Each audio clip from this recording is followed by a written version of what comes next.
Hi, I'm Mark at the Caravan Place, and today I'm going to be showing you the Sprite Major 6.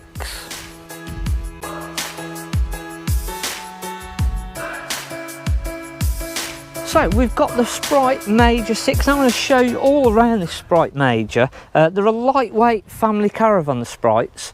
This is the Major 6, so it's a 6 berth. And I'm just going to show you around it, show you how everything goes and how it all works and what it's got on there. So on the near side, on the door side, we've got an external barbecue point, so that works off the main gas system, so you can run a barbecue, etc. from that. This has been fitted with a motor mover. Now, they're not all going to have motor movers, but they will all have the alloy wheels. It's got a storage locker that goes underneath of the rear bunk bed, so extra storage.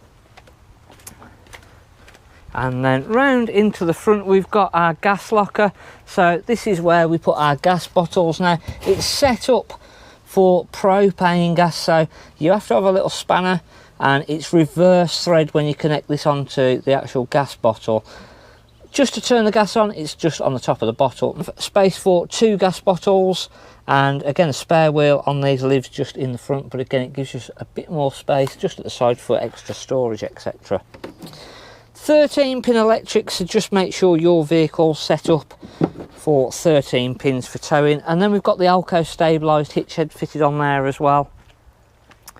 It's got the Truma central heating, so this is the flue for our central heating system.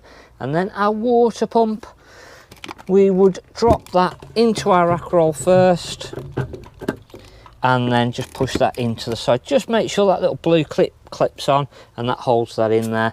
And then we've got our battery and 230 volt inlet, so that's where our leisure battery and 230 volt will plug into. Just behind the wheels we've got our wastewater outlet, so all of our wastewater from our sinks and shower are going to come out of there.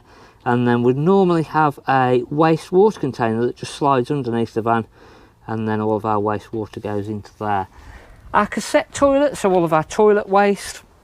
Now on the top we've got our flush water, so this is going to be what flushes our toilet water through, and we'll fill this up and put a little bit of pink chemical in there, and it holds about 7 litres, and you'd use a little watering can or a little bottle just to fill that one up. And it's literally, as I say, it's about 7 litres of water, but basically when your feet are wet it's full. So to drain off the flush water, the little flush tube is just hidden in here, and we just pop that to the side, remove the cap, and that will just drain all of that flush water down for us. The actual cassette then, so we've got our orange little handle that lifts up and the cassette just pulls straight out. Now we swing out the emptying funnel, remove the cap, and then we've got a little air valve just at the back, so we press that one in. That lets air in and lets everything out of the cassette and out through the funnel. If you wanted to clean the cassette out, we can slide the little cover back and then just open it up by hand. And again, you can put blue toilet chemical in there and just give it a clean through by doing it like that. When we come to put this in, it's just literally slide it back in and just make sure that the little handle is clicked back into place and holding that correctly. Just above the door we've got our awning light. Now when we walk into the Sprite Major 6, we're greeted with our front seating area, and again we've got our roof lights all the way up. We've actually had to shut the top blind in the one because it's a little bit hot at the moment, so just to try and cool things down. But again, nice little seating area at the front there. We've got a little pull out unit there. We have got a freestanding table as well, but that's quite nice if you don't want to get the big freestanding table out just for a game of cards, etc. And then panning round, we've got a nice wardrobe up the side which has got plenty of storage, and again we've got the aerial for the TV, etc., and you can move that around and put that into different positions to get the best signal. And also you do have to put that in a specific position for towing, which again is all on there. We've got another little unit just under there, and then a nice big storage unit. We've got seating underneath, seating storage. This one's a little bit limited because we've got controls and what have you underneath of there, but on the other side we have got quite a good amount of storage space just back there. We've got the little front drawer to make access a bit easier, again under the front, and then we've got our drawers all at the front. Nice cabinets all the way around, and again just nice little cubby holes and storage. We've got another big, we've got the side diner, again that makes into a great seating area, and the bunk bed comes up on the side, and then our fixed bunk beds just at the rear corner there. We've got another wardrobe at the back, and again we've got the freestanding table, ladders and all the bunk bed parts, and also the carpet stored in there. And then again just underneath plenty of storage.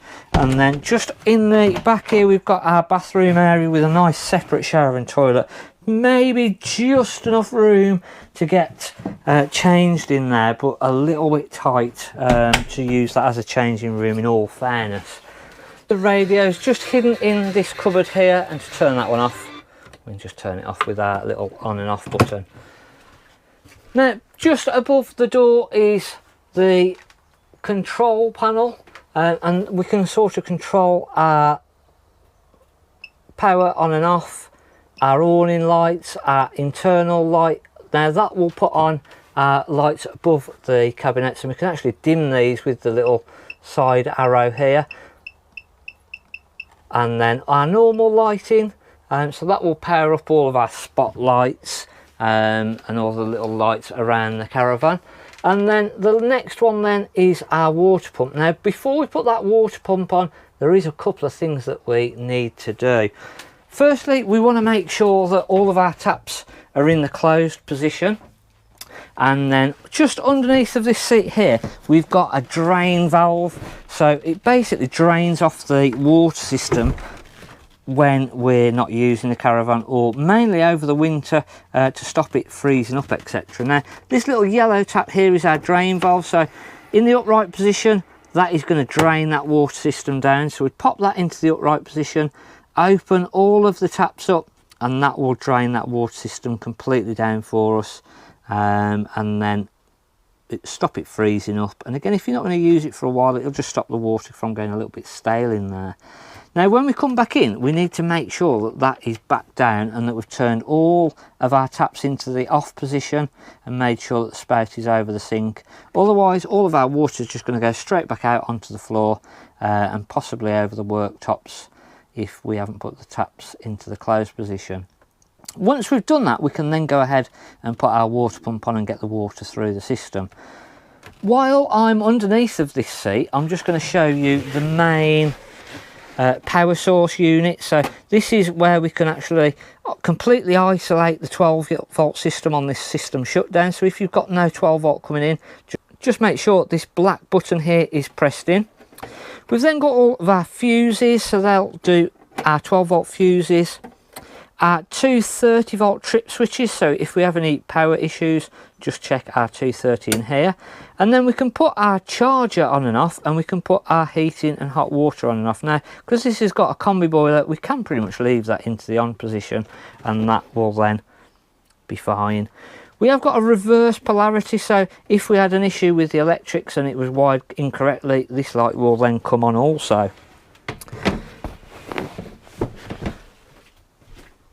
So we've now checked all of our water system, our drain off valve is in the correct position, so we can go ahead and put our water pump in the on position and then start getting the water through on the taps, etc. Now we have already pretty much filled the system up on this one, but if you drain the system down previously, you're going to probably have a good 5 or 10 minutes of coughing and spluttering and water going everywhere, in all honesty, and it's going to take a good 5 minutes of coughing and spluttering, and then we'll get a nice steady flow of water as we have now. What we then do is just get the water through on the bathroom and shower tap, and then we know that all the water system is full of water and we've got no air left in the system. We can do the same on the gas. So again, if we want to get the gas through the system, once we've turned that gas bottle on in the front locker, the easiest way to get the gas through is on the hob. Now we've got our control valves, we hold those in, hit our igniter, and these will then light up on the gas. And again, we can physically see that we've got the gas coming through the system, and it's the easiest way to get the air out of the system and get the gas full. This will then mean that when we come to light up our grill, everything else will just light up a little bit easier. And to light our grill, just literally hold in the gas control valve, hit the igniter, and again that will light up. We've then got the oven. Again, exactly the same with our control valve. Hit our igniter, and that will light them up on the gas. Now, by getting all the gas through on these first, the heating system, the fridge, it's all just going to work a little bit easier and quicker on the gas. Now, we've already got the fridge on the electric, and basically to turn the fridge on and off is our left hand button, and we literally hold that in if you want to turn that off. Just hold that for a few seconds and that will turn it off, and again to turn it back on, just do exactly the same and that will light up. Now, we've automatically gone on to the electric there. Now, if you wanted to change it to the gas, onto the auto mode, or onto the battery for towing, we just use our top right hand button, and it's literally then just select it through. So it's gone into automatic. Now, what that means is that it's automatically going to detect what settings or what power settings that the fridge can work on. So if we now disconnected the 230, it would probably go onto the gas system and light up on the gas. And again, if we connected our car and started our car up, it would then automatically detect onto the battery setting. We can obviously toggle through ourselves as well, so we can do it manually, and it's just literally use our buttons then. Now, when I select the battery without the car and the 13 pins being connected, we're just going to get the audible warning just telling us that we haven't got anything selected. If we go onto the gas, that will then go through its process, light up on the gas, and when we select that gas, you'll hear it start to make a ticking, and then you'll hear the burning noise of the fridge actually lighting up and running then on the gas system. Again, if we do get an error on anything, we'll get that warning light and the beeping going away or going along, and that will just let us know then that we've got an error. On the gas and the electric, we can also select the temperature from minimum, mid and up to maximum, and again it's just our button at the bottom, and just that toggles through our different settings. It's a good sized fridge with a full freezer compartment along the top, and again I'll just double check that that's been getting cold, and that's got the nice blue light in there as well that makes it look nice. Again, as I say, to turn that off then it's just literally holding our off button, and that turns that system back off again. We have then got our heating system.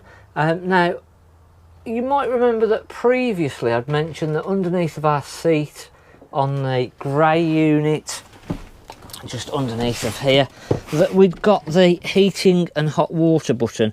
Now, for the heating and hot water to work on the electric, that orange one needs to be in the on position and illuminated. And then when we look at our panel now, you'll notice that we've got the time, and that we've also got the little plug symbol just at the bottom here, just to let us know that actually we've got the power sending through to this panel. Now, if that plug wasn't on, it wasn't illuminated, the chances are that we've not got that plug underneath the seat, the little orange switch plugged or pressed in, or we haven't got 230 volt connected.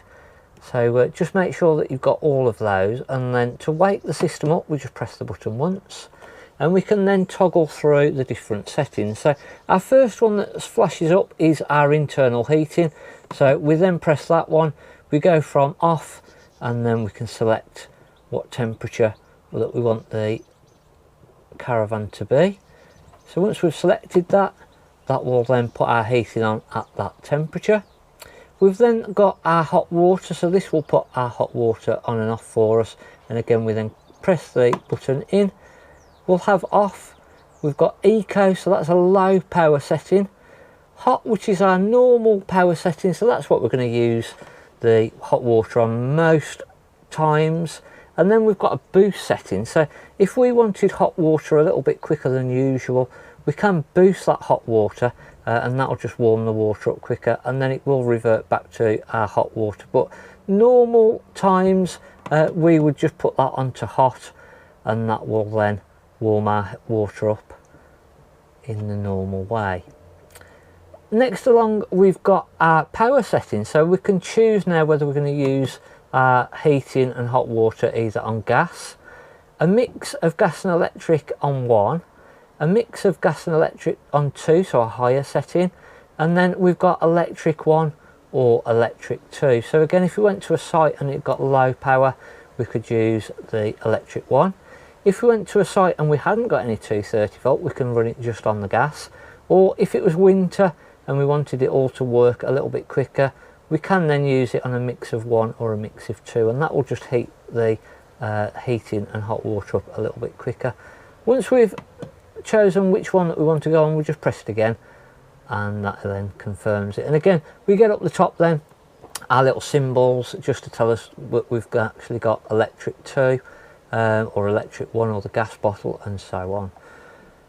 With our heating system, if we toggle along all the way to the fan, we can then put our blown air heating on, and we've got an eco and a high setting, and again we then just press again just to choose what we want our blown air to be on.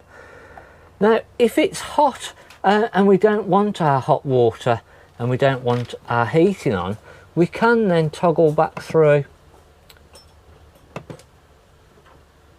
If we wake the system up, we can then toggle through, we can turn our heating back into the off position, we can then turn our hot water into the off position, and now when we come to our fan now, we've got just off and we've got vent.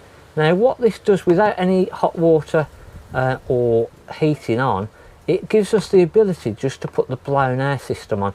Now this is just going to blow cool air around the Caravan through our vents and just literally circulate the air and just cool us down a little bit during summer. But as I say, we do have to have our heating and hot water in the off position for that to work. Once we've finished again, we just literally come back to the off, and that will then go back and turn that system off. If we want to turn the complete system off, we just press and hold our Truma button in, and that will then completely turn that system off for us and isolate it. As we go round the Caravan, we've got our individual little light switches, which again we just need to make sure that our lights are turned on the control panel there, and then we can go ahead and put our little individual spotlights on around the Caravan, and we've got our little switches located around. On the sunroof we've got a little switch as well, and then as we go round we've got a couple of switches by the door. One we'll put our above cabinets on, and then the other one will put our little lights there and over the kitchen area. We have also got the little lights by the kitchen area, which we've got little switches just here, so that puts on under the cabinet lights, and then on the opposite side other lights, and then we have again got our little spotlights which we can turn on with the individual little switch there. The bunk beds have little lights just hidden around the corner, and again they're just on a little push switch, and again there's one up higher just on that back corner as well for the top bunk bed. We've also got the little light switch then that does above lights. We've got a little switch just here, and they put all of our lights on above there. We've got the cassette toilet now. For the flush water on the cassette toilet, we just press the blue button. That will then put the pink chemical and water through, and then the grey handle, that will let everything through down into the actual cassette itself. All of our taps then work exactly the same as normal, so we just turn those on and off. And again, it's a fully enclosed shower screen, so it is a nice shower unit in there. Hopefully we've gone through all the bits and pieces on this Sprite Major 6, and you've got a good idea of what it's going to be like and how everything works. Thanks, I'm Mark at the Caravan Place.